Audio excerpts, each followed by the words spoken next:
Hello friends, this video on work and energy part 3 is brought to you by examfear.com. No more fear from exam. Let us now talk about the second form of energy, that is potential energy. So let us now see what is potential energy. The energy stored in a body by virtue of its position or configuration. Now in order to understand potential energy, let us have a quick review of kinetic energy. When we talked about kinetic energy, what happened? The work which was done on the object was used to change the velocity of the object, right?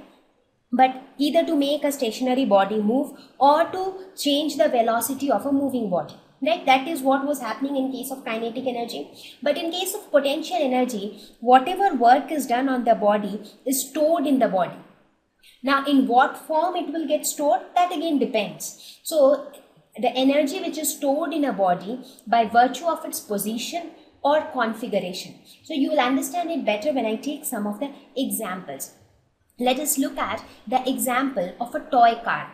You would have seen that you have many such toys for kids where you have a key.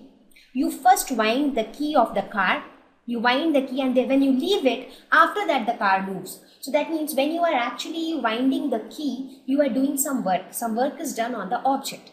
So what is happening? Immediately the object is not working, right? So that work which is done on the object is stored as potential energy. As soon as you stop winding the key, the object starts moving. That means that time the object is utilizing its stored potential energy, and that potential energy is making it move.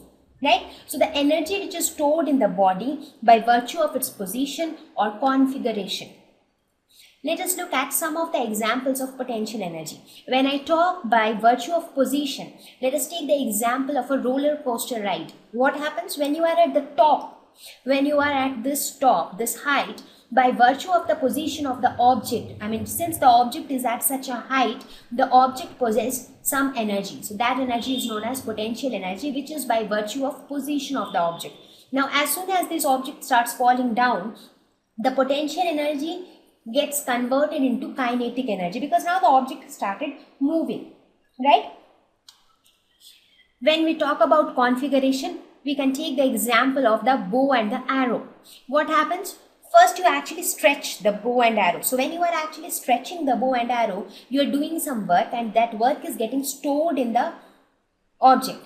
So when you leave it, that stored energy is getting converted into kinetic energy, and that stored energy is nothing but potential energy. So what is potential energy? It is the energy which is stored in the body by virtue of its position. Sometimes if the object is at some height from the surface, because of its position, it has some potential energy.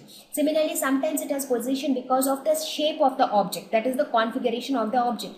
You can take the example of this bow and arrow, or you can take the example of the toy car. So due to the configuration, some energy gets stored in the body, and that energy later gets converted into some other form of energy, right? Okay.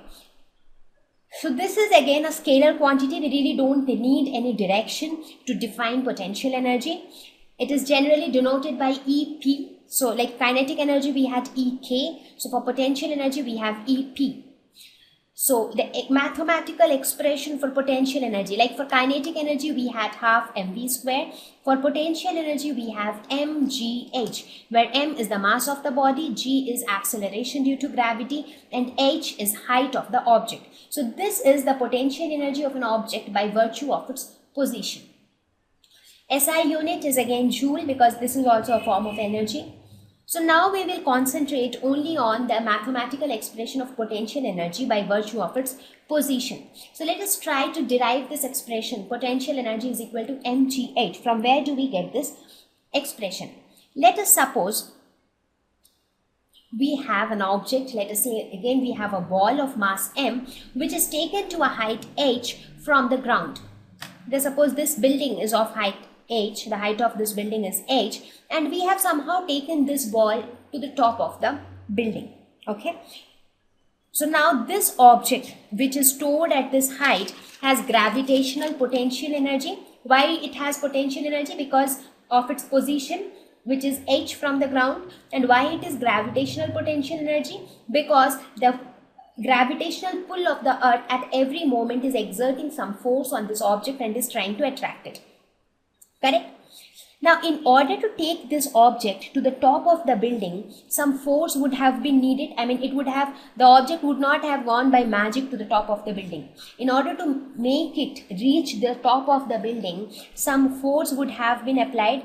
What would have been that force? That force would have been the force which would have opposed or which would have overcome the force of gravity, right? So, we can say that to take the ball to the top, some force would have acted, right? So what was that force? That force is nothing but the gravitational force, that is the weight of the object, which is given by mg. So ball gains the energy. So now whatever work was done on the object, that work done is stored as energy, right? So ball gains energy because the work was done on the ball. So the object on which work is done, that object gains energy. So therefore ball gains energy. Now what is the gain of energy? The amount of energy which ball gains is equal to the work done on it. So work done on the ball to take it to this height is force into displacement. What is force? Force is mg. Displacement is nothing but height of the building. So this is the work which was done on the ball to take it to the top of the building. Now whatever work was done on the ball is stored as potential energy inside it. So therefore we can say that potential energy is equal to mgh, because whatever work we did on the ball to make it reach the top of the building is stored as potential energy, and as soon as the ball falls, the same potential energy will get converted into kinetic energy, right? So now you're clear how did we get the expression for potential energy? Okay. Thank you. Please visit examfear.com to watch free educational videos, try free online tests, get the best quality study materials, study from the best tutors and mentors, and much more. Thank you once again.